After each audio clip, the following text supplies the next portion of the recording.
Hey, what's up guys, Rip here. So today we'll be once again talking about censorship related concerns involving the video game industry and payment processors. And we've moved beyond the doubling down phase. We're now in the tripling down phase where payment processors like Mastercard are trying to gaslight you into believing they have no role in the censorship and banning of problematic video games. We all know that is a blatant lie, and now companies like Valve are stepping up and calling out Mastercard on their lies. We're also seeing other initiatives basically battling this gigantic network of censorship that seems to be clamping down on all aspects across the globe. And we're also going to see some of the members of the agenda pushers involved with this set of censorship get exposed as disgusting hypocrites.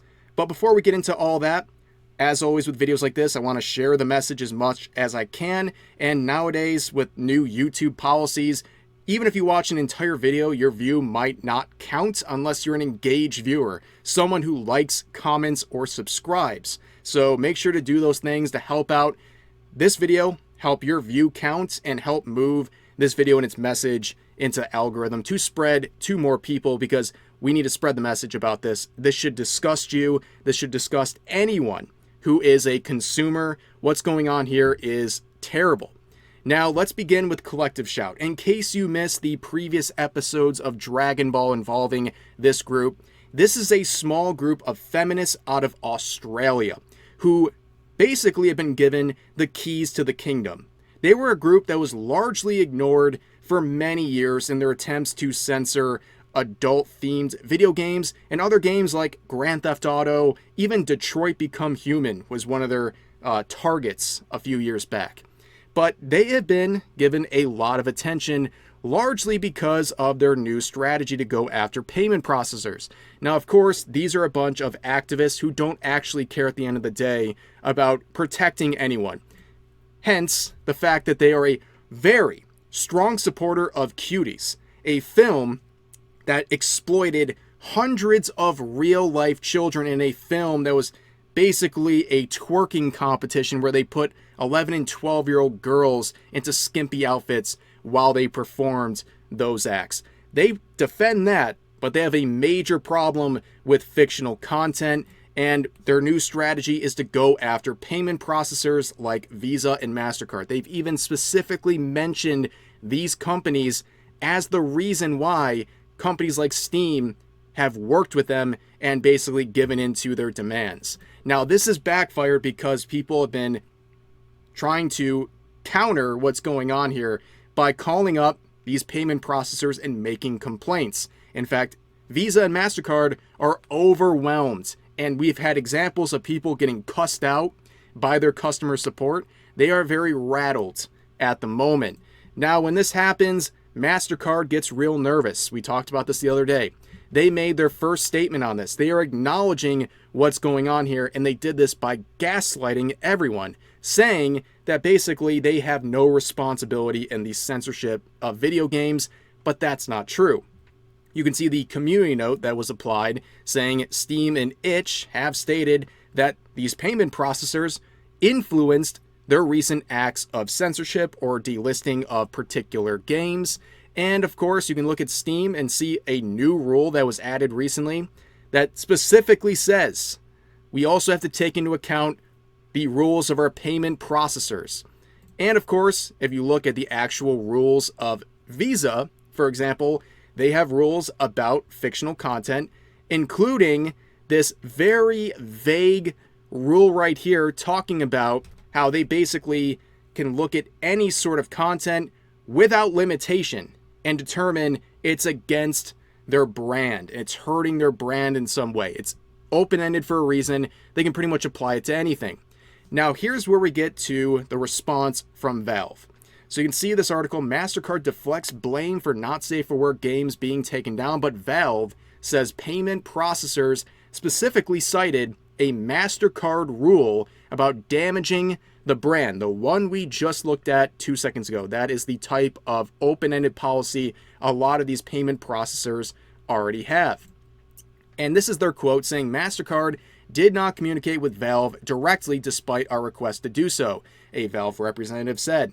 Mastercard communicated with payment processors and they're acquiring banks. Payment processors communicated this with Valve, and we replied by outlining Steam's policy since 2018 of attempting to distribute games that are legal for distribution.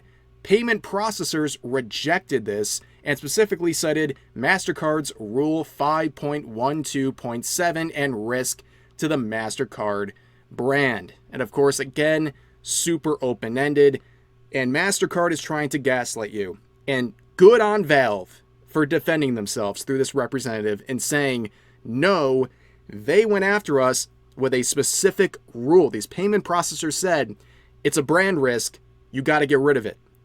Not a brand risk for Valve, but for the payment processors. Now, this is why I look back on companies like Visa and Mastercard, and then I look at Collective Shout.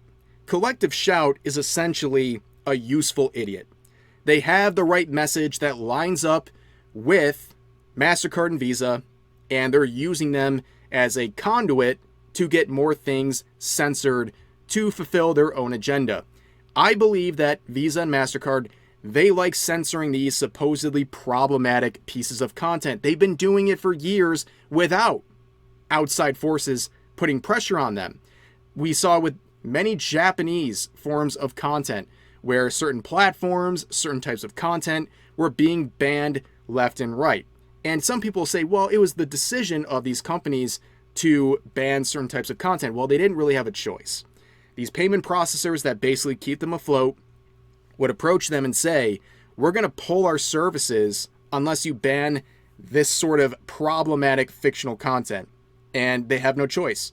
You lose Visa and MasterCard, you basically lose your ability to have anyone pay you. And you're pretty much left with no choice. And they've been doing this for years on their own. And now you have Collective Shout going after Steam and Itch and these other platforms. And now they're using them to continue spreading their censorship to new and bigger platforms, including ones that are very popular in the West. Now, it's not just adult games or adult themed games, 18 plus games. They're going after everything. We saw horror games on itch.io get enough pressure on them from these outside sources that they were delisted. And now we're seeing claims that Grand Theft Auto and Saints Row are now at risk of being delisted by these payment processors in the pressure they're putting on these platforms. This is a very interesting development from Zoom, which is a gaming storefront. They have come out and said they have been feeling the pressure from payment processors to censor a lot of their content, but they're saying no. They're not allowing this to happen. They're trying everything they can do to make sure the customer's not losing out on certain games because of the pressure of payment processors. So here's their statement saying, preserving and protecting artistic freedom. As you are likely aware, there have been a number of adult title delistings across the industry. One of our payment processors made us aware that a fellow member of the industry was concerned about our content. After we heard from the payment processor, we immediately engaged in lengthy discussions with both PayPal and Stripe. We worked with our contacts at the aforementioned payment processors to develop a tripartite, might be mispronouncing that, solution to ensure the right to free speech and freedom of expression, as well as protect the safety of our valued customers and partners. So they added an opt-in security option for two-factor authentication using time-based one-time passwords to safeguard consumer accounts. This feature is now in the account settings. Many of the customers have expressed difficulty in being able to make purchases with our current payment processors, and they're looking for alternative payment options as well. And then they also say the first of these upgrades is a wallet system for future purchases. This feature also allows users to add funds to their account and spend them on all of our products. And they conclude by saying, we have no plans to remove any titles and will do absolutely everything in our power to prevent such delistings. We are fervent supporters of artistic freedom and always will be. Based? Yeah, guys, the bar is low, okay? companies like this that stand up for themselves and artistic freedom, they're going to get a big jolt of support. And rightfully so. We see this happen all the time where we see these companies acting like they have no choice. Well, a lot of times they have a hard choice. And this is a hard choice to fight back, but it's one that should be rewarded, and I'm glad Zoom is doing that. Now, they also said in an email that on their team, they expect the delisting situation to expand further into their discussions of titles like Grand Theft Auto, Duke Nukem, and Saints Row, that they're potentially at risk. Like I said, and like many people have been saying, it doesn't end with the ecchi 18 plus hentai games or the the really graphic sexual games that all these feminists are claiming are causing women to be harmed in real life. No, it doesn't end with the Gooner games, right? It goes to everything. It's going to hit games like Grand Theft Auto. It's going to keep going further. We've already seen horror games getting hit by these sorts of censorship or acts of censorship, and it's going to keep going. And unfortunately, a lot of people had to wait until, not step 1, but like step 4 of censorship to actually start caring. And hopefully it's not too late. But continuing on, there's another little battle going on where you can see as battle between payment processors and storefronts continues, GOG is making adult games free to own. This was a 48-hour campaign that got lots of support and use.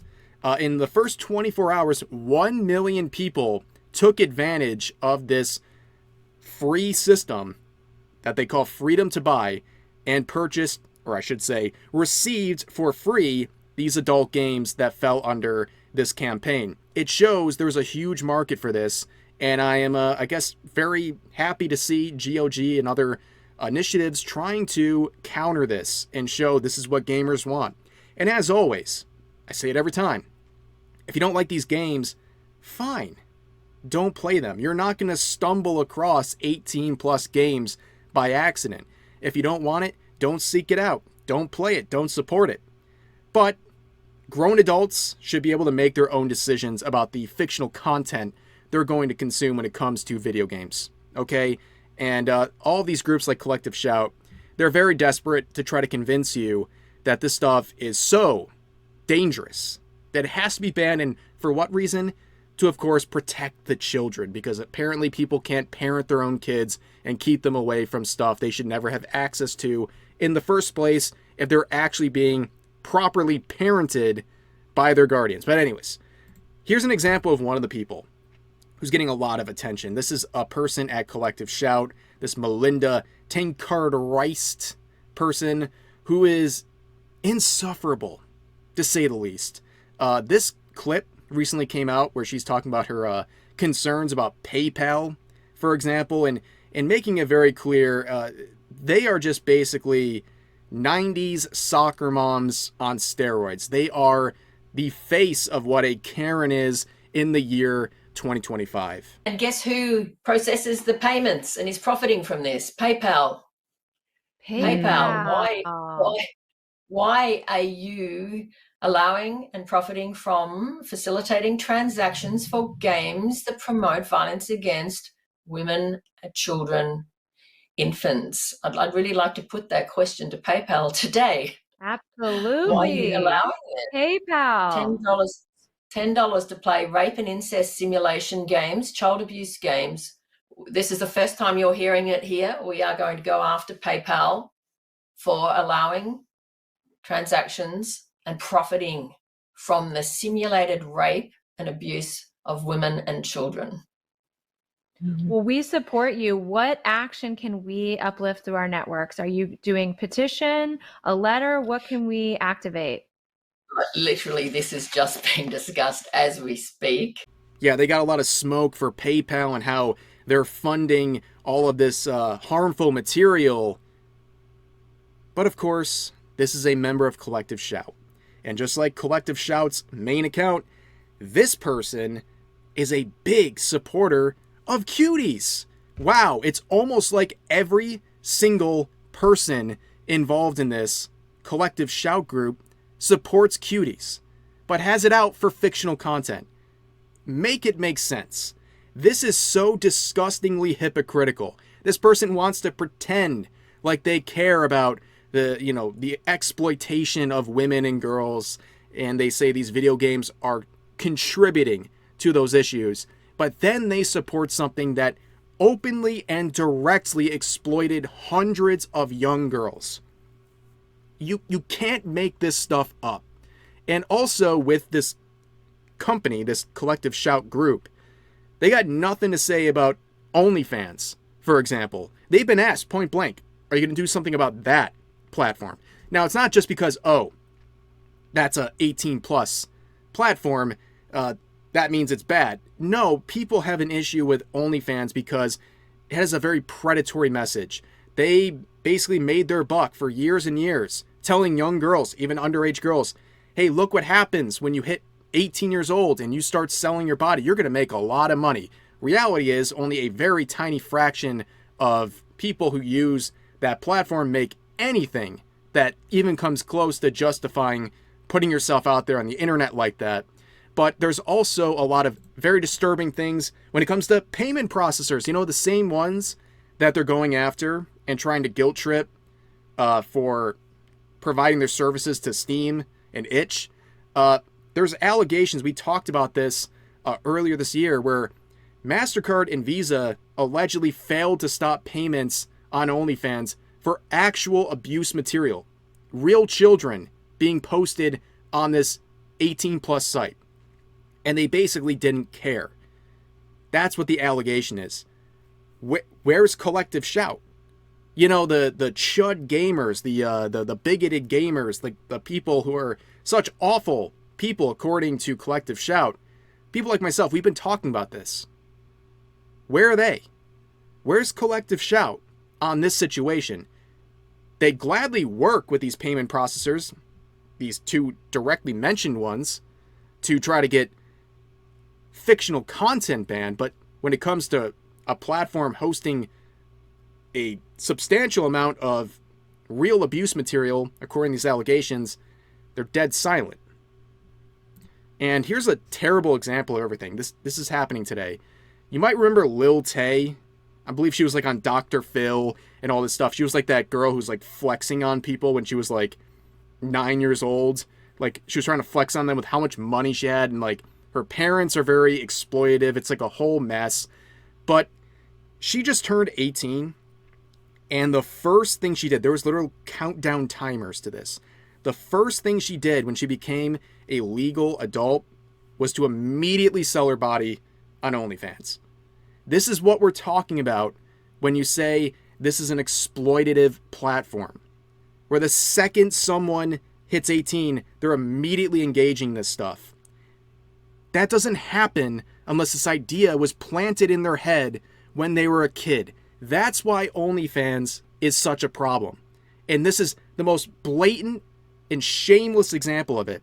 And I'm not just going after, Lil Tay. The real problem here is the people supporting this, the people platforming this, the people paying for this. They are waiting for the second she became legal to pay for this material. But again, Collective Shout, where are they? They're not here, and they're not talking about this stuff because they care more about fictional content. In fact, when I look at this Melinda person, I think it's very obvious. They just hate video games. At their core, they just don't like gamers. And that's what's fueling all of this. I mean, look at this. This is a tweet from 2012. Video games emphasize sensory immediate worlds, not cognitive, thoughtful worlds. Lack of consequences. Is she just like calling out video games as something just inherently bad? Here's another one from 2012 as well. Children who love video games have brains like gamblers. Release chemical same as drug addiction. She's comparing gamers to gamblers.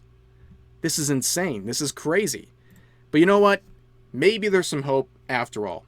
So there's been a bill that's been out for a while, I believe in February when it was first introduced, that is going to try to prevent credit card companies, these payment processors, from blocking adult games on Steam.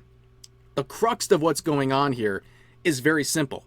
It's protecting against banks being able to say, hey, you can't purchase that lawful content because we don't want you to. We think there's something wrong with that lawful content. You're not allowed to have it. You know, anyone with a brain or like any self-respect looks at stuff like this and says, ain't no way I'm letting Visa and Mastercard tell me what I can purchase, especially, legal things. That's what we're talking about. Legally available things. Why do you, payment processor, get to tell me what to do? Process my payments and shut up. That's what's going on here, but there's so much going on. I mean, we're not even getting into the age verification stuff. That's becoming a mess. And now we have experts claiming age verification is going to be coming for everyone. And that's not too surprising with everything going on in the UK and also now being introduced in the United States. There's a lot to be nervous about. This stuff is speeding up so fast. If this all feels coordinated to you, it's because it is. There's no way this stuff wasn't coordinated in some way. It seems very intentional. And, we think over the past couple of years we're making some sort of progress on freedom of speech, getting rid of wokeness and censorship. Never relax. Never take it easy. Because look how fast things have gone from the status quo to dystopian. This is a very grim scene. And we have to be on top of this. We have to talk about it. We have to spread the message about collective shout, about these bills, about the age verification nonsense. This is all about surveillance and controlling what you can and can't do as an adult trying to engage with legal content. But anyways, that's going to do for this video. As always, feel free to share your thoughts about today's topics in the comment section down below. Hope you guys enjoyed the video, and I'll see you next time.